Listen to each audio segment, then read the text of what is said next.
বিচার ঘোষণা নিয়ে গণঅভ্যুত্থানে নেতৃত্ব দেওয়া বৈষম্য বিরোধী ছাত্র আন্দোলন ও জাতীয় নাগরিক কমিটি ৩১ ডিসেম্বর জুলাই বিপ্লবের ঘোষণাপত্র প্রকাশের ঘোষণা দেয়। ঠিক আগের রাতে সরকারের পক্ষ থেকে ঘোষণাপত্র প্রকাশের কথা বলা হলে পরদিন কেন্দ্রীয় শহীদ মিনারে মার্চ ফর ইউনিটি সমাবেশে ১৫ জানুয়ারি পর্যন্ত সময় বেঁধে দেন অভ্যুত্থানকারী ছাত্রনেতারা।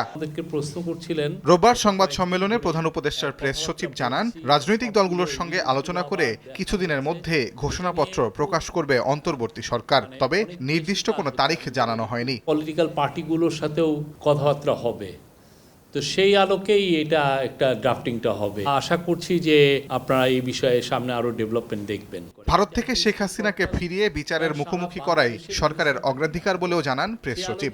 হাসিনা, আপনি জানেন যে তার বাবার খুনিদেরকে পার্সু করে অনেক জায়গা থেকে নিয়ে এসে এখানে বিচার করেছেন। আমরাও তার বাবাকে উনি যেভাবে পার্সু করেছেন তার চেয়ে আরো দ্বিগুণ, আরো অনেক বেশি রিলেন্টলেসলি তাকে আমরা পার্সু করে তাকে দেশে ফিরিয়ে এনে তাকে বিচারের সম্মুখীন করা হবে। এদিকে ইউরোপের রাষ্ট্রদূতদের কাছে সরকারের অনুরোধের প্রেক্ষিতে এরই মধ্যে ভারতের পরিবর্তে অন্য কয়েকটি দেশে বাংলাদেশিদের জন্য ভিসা কার্যক্রম চালু করেছে 3টি দেশ।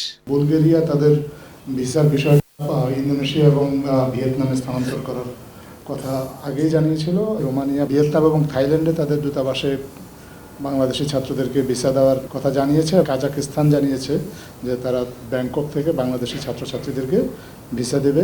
সাগররুনি হত্যাকাণ্ডের রহস্য উদ্ঘাটনে নতুন করে পিবিআই তদন্ত করছে বলেও জানান প্রেস সচিব। এই সাগররুনির কেসটা আমাদের সবার একটু খুব হৃদয়ের একটা বিষয়। তাজওয়ার মাহমুদ, সময় সংবাদ, ঢাকা। আপনি